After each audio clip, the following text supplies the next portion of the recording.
Hello mga boss, welcome uli sa ating channel. Usapang tiles naman po ang pag-uusapan natin sa video natin ito. Kaya lang mga boss, bago natin umpisahan pala ang topic natin, no? Shout out ko muna po pala, no, yung mga kamag-anak ko diyan sa surfing capital of the Philippines, no? Sa may Siargao Island, Surigao del Norte, no? Diyan sa may San Benito, Surigao del Norte, yung mga Mantilla family po dyan, no? Shout out po sa inyo, no? Lalo na sa mga kapatid ko muna dyan, sina Gary, si Edward, at saka yung mga tsuhin ko pala, no? Si Tio Cesar, no? Si Tio Susing, wala na. Si Tia Jen Mantilla, no? Ngayon, sa Lubre na. Tia Chiquila. Shoutout po sa mga pinsan ko at saka sa mga kamag-anak na Mantilla dyan sa San Benito, Surigao del Norte, Siargao Island, no? Pero kami, ang ginagamit namin na Montilla, no? Sila Mantilla kasi banda dyan. Pero merong mga kamag-anak kami dyan sa may Surigao del Sur, Montilla ang ginagamit nila. Kami rin dito sa Luzon, Montilla ang ginagamit namin, no? At yung mga ibang kamag-anak namin dyan sa Bacolod, tsaka sa Leyte, Montilla rin ang ginagamit nila, no? By the way, ako po pala si Kuya Wilfredo Montilla. Okay, umpisahan na natin mga boss yung topic natin dito sa tiles, no? Ang una, mag-estimate muna tayo ng area. Kung hindi kayo marunong mag-estimate, sana panoorin nyo yung isang video ko. Diniscuss ko ng step by step yung pag-estimate ng area at saka yung pag-estimate ng bilang ng tiles, no? Ang pangalawang tip mga boss sa pagpapatiles ng inyong bahay ay siyempre manganbas kayo, no? Mas maraming tile center ang pagkanbasan nyo, mas maganda. I-compare nyo yung mga presyo, yung quality. Sa totoo lang, mas maraming tile center na pagkakanbasan, mas maganda, no?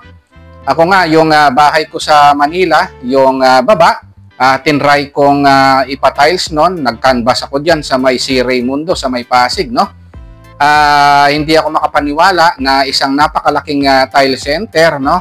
Na sikat, hindi ko nasasabihin kung anong pangalan, no? Napakamura pala at napakaganda ng quality, no? Ng mga tiles dyan, no? Ang pangatlong tip mga boss, no, kung makakapaghintay kayo ay mag-abang-abang kayo ng mga promo.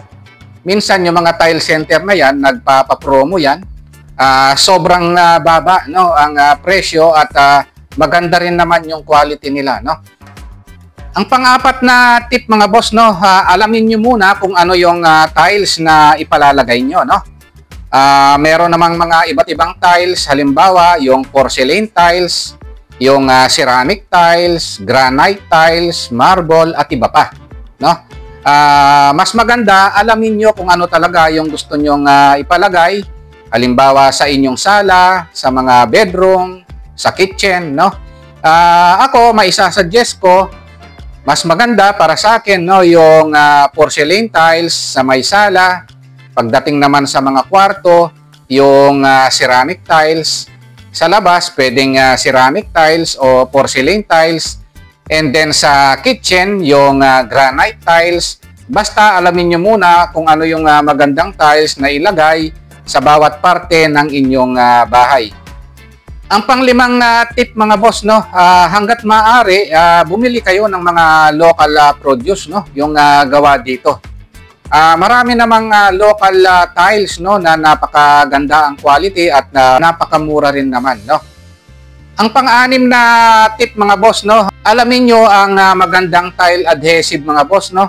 Ipagtanong-tanong nyo kung ano yung pinakamagandang tile adhesive kasi pagka hindi maganda yung tile adhesive nyo o kaya mortar na ginamit nyo sa pandikit ng tiles, no, maaaring matuklap yan, no. So, pag natuklap yan, lalo kayong magagastusan, no?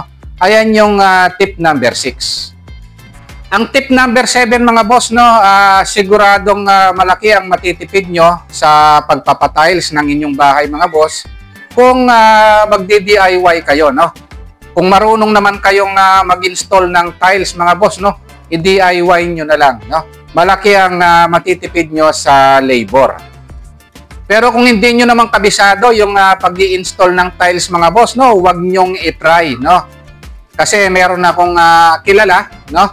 Sinubukan niyang mag-install ng tiles, pumapak yung mga tiles na nilagay niya, tapos nabakbak, lalo lang siyang nagastusan sa pagpapatiles ng kanyang bahay, no? Kasi binakbak lahat at nagpa-tiles siya uli, no? Ang nangyari, mas nagastusan siya sa pagpa-tiles, no?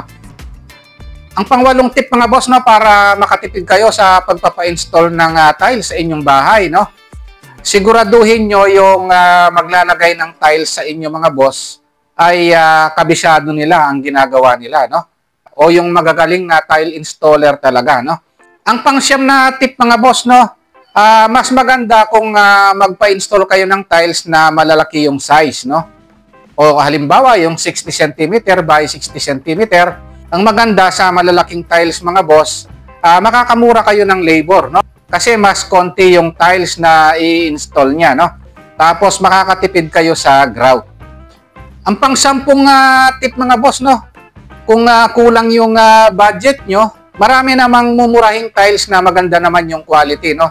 Halimbawa, yung ceramic tiles, maraming design yan, tapos maraming kulay. Tapos kung hindi naman mataas yung load, no? Sa loob lang naman ng bahay, mas makakatipid kayo kung ceramic tiles ang gagamitin nyo, no? Huwag lang dun sa lugar na sobrang nababasa kasi ang ceramic tiles mga boss, malakas sumipsip ng tubig yan, no? Kasi mas mura yan kesa sa porcelain tiles. By the way, meron akong isang video mga boss, sana panoorin nyo tungkol dun sa ceramic tiles at saka porcelain tiles, no? Para kahit paano magkaroon kayo ng ideya. Ang panglabing isang tip mga boss, no, yung sobrang design, no, ng pagpapatiles ay nakakadagdag gastos yan, no?